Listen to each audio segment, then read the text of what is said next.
ایک گاؤں میں ایک لڑکی رہتی تھی جس کا نام زینب تھا۔ زینب نہایت خوبصورت اور معصوم سی لڑکی تھی۔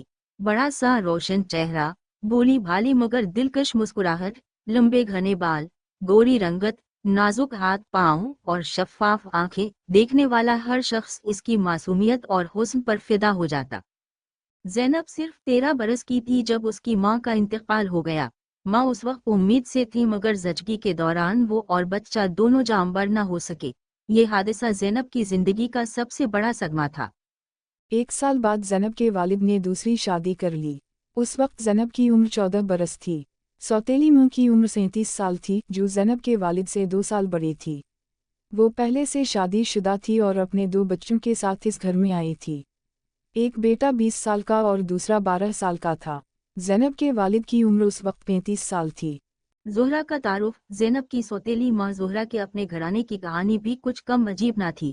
زہرا کے 2 بھائی پہلے ہی شادی شدہ تھے جبکہ تیسرے بھائی کی شادی ہونے والی تھی۔ زہرا کی اپنی شادی کو 4 سال ہی گزرے تھے کہ اس کی ماں کا انتقال ہو گیا۔ زہرا کا باپ 65 سال کا ایک لمبا تگڑا آدمی تھا۔ صحت کے لحاظ سے تو مضبوط تھا مگر رنگت سانولی اور خدوخال کچھ ایسے کہ دیکھنے والا گھبرا جائے۔ گاؤں بھر میں لوگ اکثر ہنسی مذاق میں کہا کرتے تھے کہ زہرا کی منہ نہ جانے کیسے اس بوڑھے کالے بدصورت سے آدمی کو برداشت کر لیتی تھی۔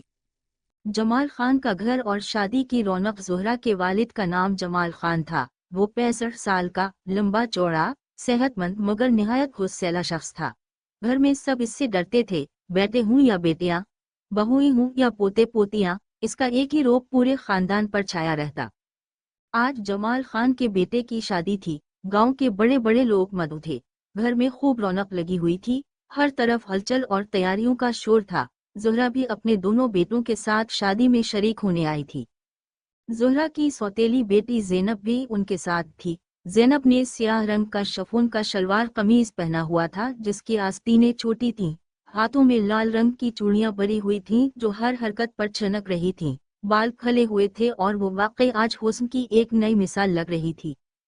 یوں لگ رہا تھا جیسے نہ صرف نوجوان لڑکوں کی نظریں اس پر جم گئی ہوں بلکہ بڑے بوڑھے بھی اسے دیکھ کر بے اختیار متوجہ ہو رہے تھے۔ رات گہری ہو چکی تھی۔ شادی والے گھر میں ہنسی خوشی اور شور شرابے کے بعد اب ہر طرف خاموشی چھا گئی تھی۔ لوگ تھک کر اپنے اپنے بستروں میں جا سوئے تھے۔ آنگن میں دیے بجھ چکے تھے، بس کہیں کہیں مدھم سی روشنی باقی تھی۔ زینب اپنے کمرے میں گہری نیند سو رہی تھی، معصوم سی نیند جیسے کوئی چاندنی رات میں کھلا ہوا پھول۔ اسی وقت جمال خان کسی کام سے باہر نکلا۔ راہداری سے گزرتے ہوئے اس کی نظر اچانک زینب کے کمرے پر پڑی۔ دروازہ آدھا کھلا تھا اور اندر روشنی کی ہلکی سی کرن زینب کے چہرے پر پڑ رہی تھی۔ وہ ایک پل کے لیے بھٹک گیا۔ زینب سکون سے سو رہی تھی مگر جمال خان کا دل عجیب سی کیفیت میں گھر گیا۔ دل نے ایک لمحے کو کہا، یہ تو کسی اور ہی جہاں کی مخلوق لگتی ہے، لیکن اگلے ہی لمحے اس کے دل میں ایک خوف کی لہر دوڑ گئی۔ نہیں، یہ سوچ ہی غلط ہے، یہ لڑکی تو میری بیٹی کی عمر کی ہے۔ وہ پسینے میں بھیگ گیا۔ اس نے جلدی سے نظریں جھکا لیں اور قدموں کی چاپ تیز کرتے ہوئے وہاں سے نکل گیا۔ اس رات کے بعد جمال خان کی نیندیں اڑ گئیں۔ جب بھی وہ زینب کو دیکھتا ایک کشمکش اسے گھیر لیتی۔ وہ خود سے نظریں چراتا لیکن ضمیر کا بوجھ اور احساس جرم اسے چین نہ لینے دیتا۔ صبح سوہرے ڈھول باجے کی آوازوں نے گھر کو پھر سے جگا دیا۔ بارات کی تیاری ہو رہی تھی۔ مرد حضرات احاطے میں مصروف تھے اور عورتیں اندرونی صحن میں۔ ہنسی مذاق، گہما گہمی اور شور نے رات کی خاموشی کو توڑ ڈالا۔ جمال خان حسب معمول سب پر نظر رکھے ہوئے تھا۔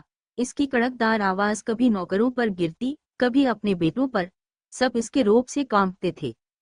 زینب صبح سویرے ہی اپنی سوتیلی ماں زہرا کے ساتھ کاموں میں جٹ گئی۔ کبھی برتن دھونا، کبھی مہمانوں کو چائے دینا۔ گاؤں کی عورتیں جب زینب کو دیکھتی تو ایک دوسرے کو کہنے لگتی، یہ لڑکی تو بڑی نیک اور صابر لگتی ہے، خدا کرے قسمت اچھی ہو۔ جمال خان یہ سب سنتا تو دل ہی دل میں عجیب سا سکون اور بے چینی دونوں محسوس کرتا۔ کبھی وہ سوچتا، یہ لڑکی تو کسی شہزادی جیسی ہے، مگر یہ خیالات میرے لیے زہر ہیں، مجھے خود پر قابو رکھنا ہوگا۔ لیکن پھر جیسے ہی زینب سامنے سے گزرتی، کھلے بال، ہلکی مسکراہٹ، چوڑیوں کی چنک، جمال خان کے دل کی دیواریں لرز جاتی۔ رات کا منظر اب بھی اس کے دماغ میں تازہ تھا۔ وہ لمحہ جب زینب سو رہی تھی اور اس نے پہلی بار اپنی کمزوری کو پہچانا تھا۔